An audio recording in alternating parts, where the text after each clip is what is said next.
গ্রামের বাড়িতে মাটির চুলায় সাদা ঝরঝরে পোলাও আর চিকেন, আলু দিয়ে চিকেন রান্না করা হয়েছে।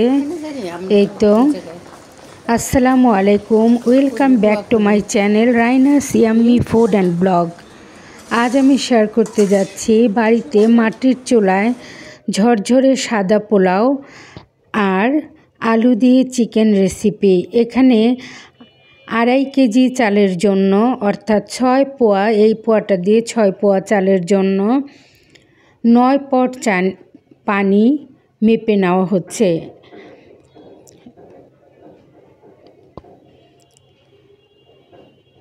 এই তো 5 পট চাল নেওয়া হয়েছে, এটা 1/2 কেজির একটা পট। এই ডিব্বাটা দিয়ে 5 পট নেওয়া হয়েছে, 5-এর ডাবল 10 হয়, 1 পট কম নেওয়া হলো। পানিগুলো আগে থেকেই মেপে নেওয়া হচ্ছে। এই পোলাও আর চিকেন আমার বৌমা রান্না করেছে। এই তো পানি মাপা হয়ে গেছে। আমার ভাসুরের ছেলের বউ খুব ভালো রান্না করে আমাদের বৌমা। এখন চালগুলো খুব ভালোভাবে ধুয়ে পরিষ্কার করে নেওয়া হয়েছে।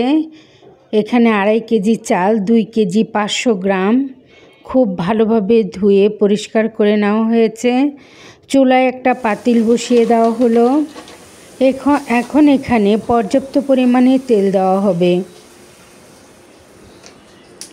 এখানে 1 পোয়ার মতো তেল দেওয়া হয়েছে। এই তো দেখতে পাচ্ছেন, সাদা তেলে রান্না করা হচ্ছে। এখন দিয়ে দেব গরম মশলা, গোটা গরম মশলা দিয়ে দেওয়া হলো। কাটা পেঁয়াজ, কুচি করে কাটা পেঁয়াজ দিয়ে ভালোভাবে নাড়াচাড়া করা হচ্ছে।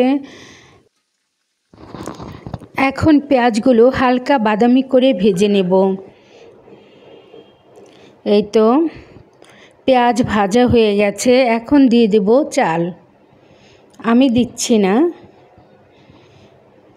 এই তো চালগুলো দিয়ে দেওয়া হচ্ছে। চাল দিয়ে খুব ভালোভাবে ভেজে কষাতে হবে, খুব ভালোভাবে নাড়াচাড়া করে কষাতে হবে, ভাজা ভাজা করে একদম, তাহলে পোলাও খুব সুন্দর হয়, ঝরঝরে হয়। দেওয়া হলো পরিমাণ মতো লবণ। এখন ভালোভাবে নাড়াচাড়া করে কষিয়ে নেওয়া হচ্ছে। আমাদের এলাকাতে বলে, চাল যে পর্যন্ত ভাজতে ভাজতে শনশন আওয়াজ না করে সে পর্যন্ত চাল ভাজা হয় না। এই তো চালগুলো ভাজা হচ্ছে।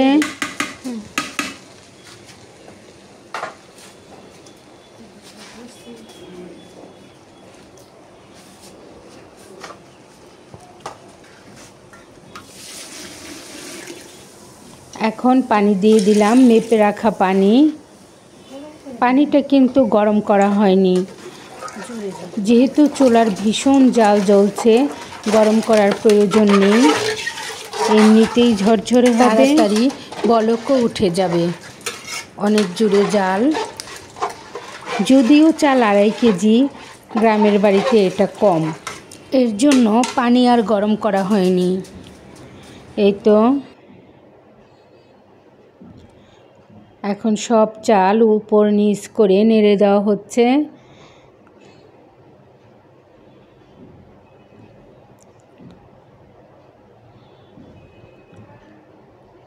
খুব জোরে জোরে চুলার জাল জ্বলছে।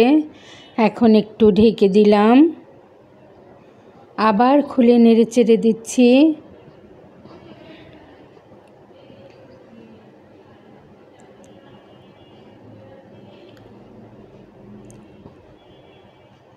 এই তো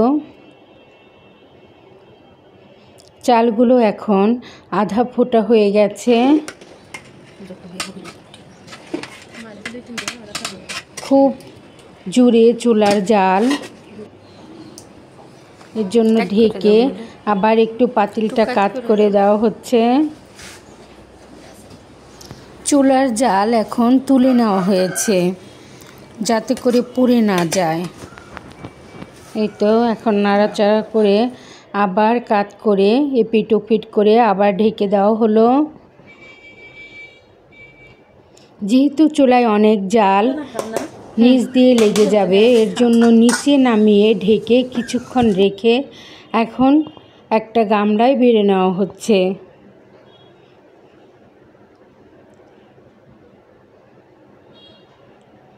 এই তো এপিট ওপিট করে খুব সুন্দর ঝরঝরে সাদা পোলাও হয়েছে, খুবই সুন্দর, একদম ঝরঝরে। এইভাবে পানি মেপে রান্না করলে গরম করারও দরকার পড়ে না, একদম ঠিক মতো পানি হয়ে যায় আর পোলাও ঝরঝরে হয়। এখন আরেকটু ঢেকে নিচে রেখে দেওয়া হচ্ছে। এরপর একটা গামলার মধ্যে বেড়ে নেওয়া হচ্ছে। যেহেতু বাড়িতে অনেক মানুষ, এর জন্য বড় একটা গামলার মধ্যে বাড়া হলো। এদিকে চিকেন রান্না হচ্ছে চুলায়, আলু চিকেন একসাথে দিয়ে দেওয়া হয়েছে। সম্পূর্ণ রেসিপিটা আর আমি আপনাদের সাথে শেয়ার করিনি। আমরা সাধারণভাবে যেভাবে আলু গোশত রান্না করি ওভাবেই পেঁয়াজ কষিয়ে সব মশলা টশলা দিয়ে, পেঁয়াজ ভেজে সব মশলা দিয়ে, মশলা কষিয়ে আলু আর চিকেন দিয়ে খুব ভালোভাবে নাড়াচাড়া করে কষিয়ে ঝোল দিয়ে দেওয়া হয়েছে।